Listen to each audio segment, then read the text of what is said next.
Yo, what's up? Welcome. This is Brandon Moore, and welcome to More to the Game Sports Show, man. I got some big time stuff to discuss today, and it's not even about the scores. It's not even about this is something that goes a little bit deeper than the hoorahs, the crossovers, and all that stuff. But hey, listen, I'll go into that in a second. Well, welcome to More to the Game. Thank y'all for your support thus far, man. We are getting you guys are looking at the videos. So you guys are looking at the videos. I got some reels coming, all that good stuff. And again, we are trying our best to do what we got to do to make this thing bigger and better than anything before. As you all know, is look, I'm trying to put a spotlight on players, teams, coaches, whatever the case may be. I am trying to put a spotlight on that. So listen, without further ado, let's jump right into this. All right, y'all know how to contact me. By the way, no. Subscribe. Hit that subscribe button to Gym Mint 10 Sports. Subscribe so y'all can see this show. Y'all can get notifications when I'm going live, all that good stuff. Please subscribe. Hit that subscribe button. I think it's up top of the bottom, whichever one. Hey, y'all know how to reach me via email, Twitter. I am at More to the Game. That's simple. Well, not Twitter. I'm sorry, X. X. I am at More to the Game. Listen, email. Pay attention to this. Pay attention to this. It's more to the game dot gm10 sports at gmail.com. Okay. More to the game dot gm10 sports at gmail.com. Yo, hit me up. Give me a shout out. Give me something. Give me something. All right, listen. All right, so look, let's go right into the show. So, right now, born and raised in Louisville, Kentucky. I literally grew up in Newburg. Okay, wonderful, primarily black community. We are very prideful. We are extremely prideful. Whether it's know who you are, we know of you, or we've seen you, you're gonna get the head nod. You're gonna get the head nod because very prideful. My dad still lives in the same house that I grew up on Rural Way. Listen, I got my best friends grew up on Rural. My grandfather lived on Revere. I mean, I'm literally Red. My sister lived on Redfern. I just all over the place, all over the place. But listen, great. Went to Newburg Boys and Girls Club in the summer times. I mean, had Newburg Day. I mean, listen. So this story here hits me, and the reason why it hits me is because it's involving middle schoolers. Okay, so I'm gonna tell you something. Newburg Middle School has been consistently a powerhouse in basketball. Consistently a powerhouse.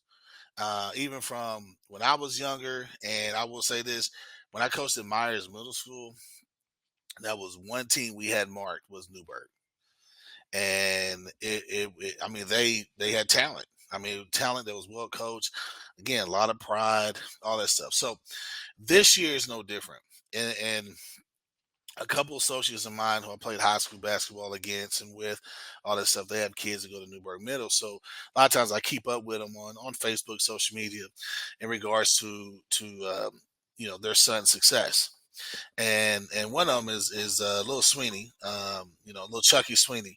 So his dad played for Moore High School, uh, but his son, oh my goodness, talented point guard. I mean, this kid has a bright future, talented point guard. Well, his team has literally dominated the middle school basketball scene. And there's an opportunity for them to compete for the state, right? This is where it gets messy. Ugh, real messy. And the sad thing about this, guys, is there's evidence to this. Oh my goodness, there's evidence to this. But my thing is, we're hurting the kids. So, and while I'm talking about this, we're gonna have some clips of them playing in the got there. So they they went to this state championship game tournament and they could not be associated with the school. So they couldn't even wear their middle school jerseys and represent the school. So they had to go as another name. Sad, sad, sad. But I got evidence. Look, I got evidence. I got evidence right here. Evidence right here. So check this. I'm gonna just read. I'm gonna read a little bit to you. Read a little bit to you. And this was sent January 31, 2025. It is with great disappointment that I inform you that Newburg Middle School boys basketball team will no longer be participating in the KBC State Championship tournament. Crazy, right? Crazy. And or the LIT tournament for JCPS schools, right? So they also have a junior LIT tournament, which is huge, which is big. I mean, you want to go see some future talent, go to that. As per our team guidelines, players are expected to attend practices leading up to the game. Unfortunately, the majority of the team attended yesterday's practice, which has impacted our ability to move forward. Oh, I'm sorry, did not attend. This is what it says, did not attend. The decision is not just a setback for them, for the team, but also for our entire school community. Right? Okay, so if if that was true, right? If that was true, but I got a caveat to that. Takes it earlier this week. We were fortunate to have Newburgh safety administrator, I guess Mr. Butler, generously step up to lead the team and take them to the state tournament. So apparently they must have got permission to go, and he steps up, right? So you probably ask him, why the safety dude? Where's the head coach? Okay, head coach. It gets deeper. In addition to attendance issues, right? In addition to missing practices, quote unquote, some players have become academically ineligible, and there have been concerns regarding behavior. These factors have further complicated our ability to move forward as a team. It is crucial that student athletes maintain responsibility in all aspects. We know all that, right? We're adults. We play sports. Interesting, right? Interesting. And I say interesting. I say interesting, because it just doesn't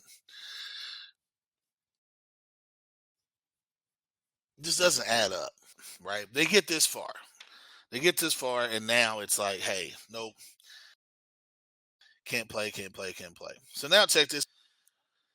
2 days prior to that, on the 29th, they wrote, this is JCPS, right? I'd like to share some good news with you. As many of you know, the Newburgh Middle School boys basketball team was not going to be allowed to participate in the KBC State Championship tournament because proper JCPS policies were not followed leading up to the tournament, and the team did not have a certified coach to attend. The good news is that Damon Butler, the safety administrator, has graciously agreed to coach the team. Right, there we go. So we discussed that, right? Mr. Butler coaches flag football at Newburgh and is a certified coach. Okay, there we go. Now I will say this: there are things that you do have to complete to be a coach, right? So there are things are. So I don't know if the head coach completed or not. I'm gonna assume so, but I don't know. I don't know. Okay, now so they signed off on that. So they're like, hey, they're gonna play. Everything's great. Now this is where for me it gets a bit like sloppy, right? And I kind of reached out, and I'm big on eye contact, so excuse me for that. But I kind of reached out, and you know it's gonna be anonymous. It's gonna be anonymous, but kind of reached out, and you know the thing is that the KBC is not a JCPS event. So apparently this started when the head coach was suspended for his own personal reasons, right? Reasons that they could not share, which is understandable. Get that. So, and this is after they won the Junior King of the Bluegrass, right? After they won that. Now, mind man, this is some messy stuff, right? Now, mind you, so at this point in junction, they are 14-1. Again, dominant, right? Dominant. They are 14-1, and no issues. no issues. They win King of the Bluegrass. Now it's like coach gets suspended. We can't tell you why. Okay, so since they won King of the Bluegrass, communication from interim coach to AD to principal, absolutely terrible. So and it's almost like from my source, almost like it was personal. Like it just kind of felt these actions were personal because maybe they had disagreement with the coach or whatever the case may be. And now at that time, the parents were asking like, "Hey, okay, what about retirement? Are we still going?" Da da da. So my source at one point told me that they spoke to the AD and he said there were some concerns as far as coaching. The interim coach, assistant coach, whatever, was not available, and fees, right? So my source and some other parents were, hey, we'll pay the fees. It's cool. We want the kids to play because this is not about the adults. This is about the kids, right? So then turned in they didn't have a contracted coach, right? So now this is the thing. If you knew from the jump that your coach was not contracted, he should not be coaching, period. Okay. However, whatever deal was set in place, whatever's in place, look at what happened. Now they coaching a successful group. They're trying to go state. They're trying to have their claim of like, hey, we're good. We are the best team, right? So for them to find that out, and then so now they're reaching a deadline that they have to enter. Now it gets past the deadline. No communication. Another smack in the face. And now to say that there was grades issue, behavior issues, now you're pointing it in a way, right? And now you're pointing it in a way to the kids, right? Now, so now it's like, okay, if you miss practice, right? You're sick or out of town, whatever, you miss practice, the show still continues. So this is news to me that if you had a couple players miss practice, now they can't play. News to me. So the parents and kudos to the parents. If you parents out there, if you from Newburg, yo, big ups for that, man. Powerful move. The parents have said, forget it, we're gonna put them in ourselves. And so you can do that because it's not a JHBS event. So that's just a regular eighth grade event that they can compete in to win. And they did. Right. So now, so this story kind of started festering and started making his ways start making his way and things like that. Hence, that's why the email came out that they could play. Right. So now it's one of those. They were like, you know what, we're gonna go as I think they went as the Bengals. I think they went as the Bengals instead of Newburg Middle School. But I think they went as the Bengals, right? So it, it it's one of those situations where my source says from the last email that they received, you would think the kids were horrible, but it's far from being the truth. We have never received any calls, had any meetings about the things that were put in the email that were lies.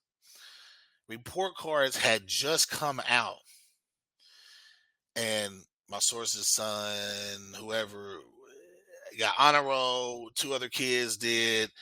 And if there were certain individuals, then those individuals needed to be taken care of as far as, hey, you can't play this game, whatever the case may be.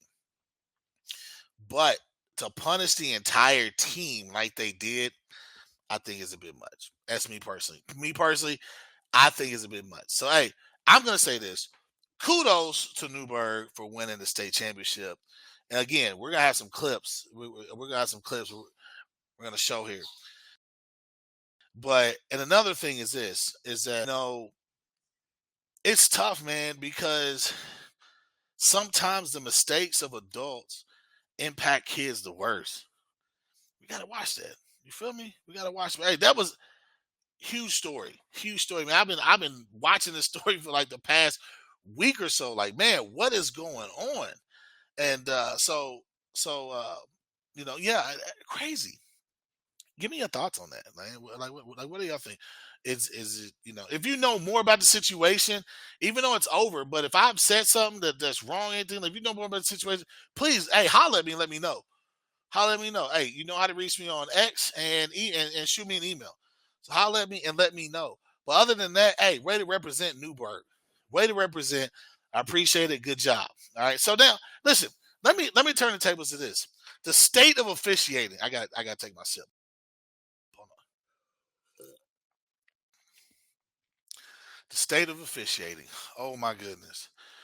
I have seen so many comments, debate, opinions, whining and crying, all this stuff about officiating.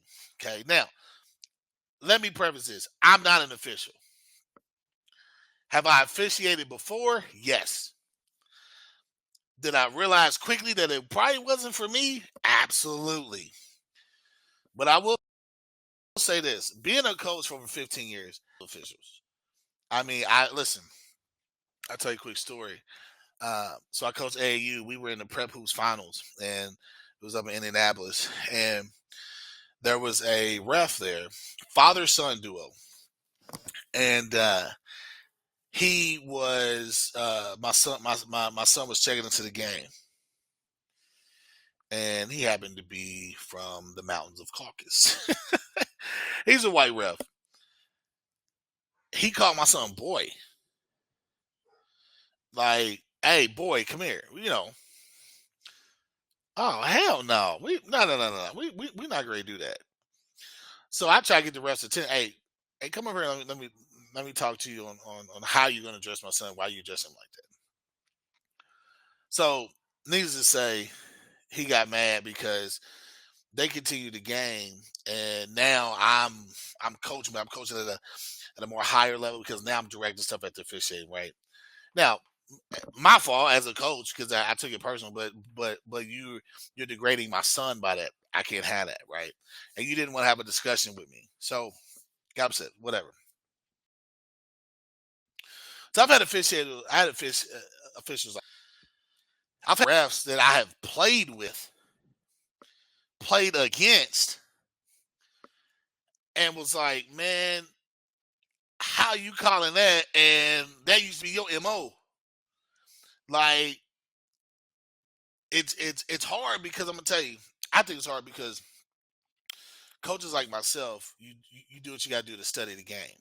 And sometimes that means studying the call, studying what you can and cannot do, the changes to the game, stuff like that. Because the game is constantly changing.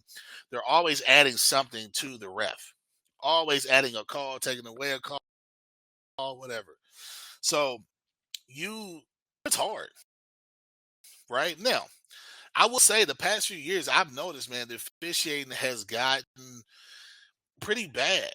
And for a few reasons. Some of it could be the manpower, could be not a lot of people are becoming officials. Some of it could be, man, these officials are being ran to the ground because they are reffing 6, 7, 8 games. Some of it's because, they're under a lot of pressure too.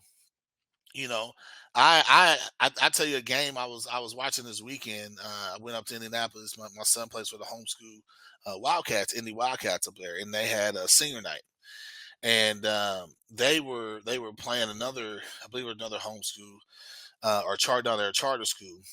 And man, I knew the referees up there because again I coached up in Indianapolis for a few years, so knew the coaches. And man, let me tell you something, man.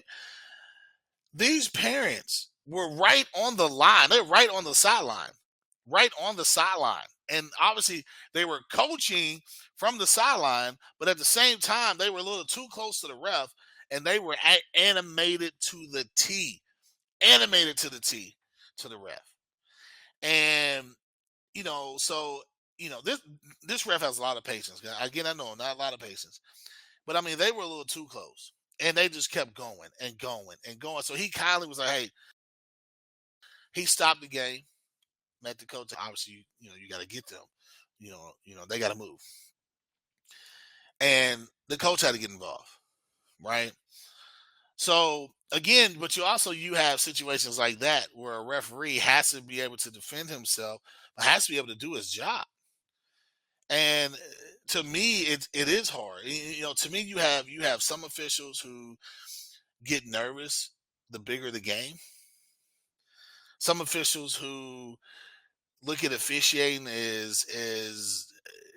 now I get to be the high school jock. I get to be the college jock, you know what I mean? So powerful, powerful, right? But then you also have some referees that truly, truly try their hardest, and they just sometimes they get it wrong. Sometimes, incorrect calls or whatever the case may be. But they're also going off judgment. They're going off what they see in that split second, right? You got to think of what they cover. Basketball is the game, and so it's the split second. It is hard to make those calls. But then you also look at like, okay, I know when I was playing, the seventh region was the most physical region. Then the sixth region was behind that. And I remember we would go to these counties and play these schools, and we'd be like, man, like they are calling everything. But then we realized that they didn't play as physical as we did. And the officials down there wasn't used to seeing that. So they're calling things based off what they're used to and what they see. And not saying that they were fouls or not fouls, but I'm just saying, things that the seventh region would consider, hey, play through it. I've had referees tell me that, play through it. You're not gonna get that call in college and all this type stuff, right? I had them do that. But sometimes you gotta look at it, and I can understand coaches say, hey, call the game. It's not a time for a lesson sometimes. Call the game, call it how you see it, but also be consistent. This is my caveat with officials. Be consistent, right? If you're gonna let the boys play the first 3 5 minutes of the game, you're setting the tone. Okay, it's gonna be a physical game. If it gets chippy and out of hand, then I get how you got to tighten the reins a little bit. But be consistent, and also officials. You don't ref by yourself. Get your teammates involved too.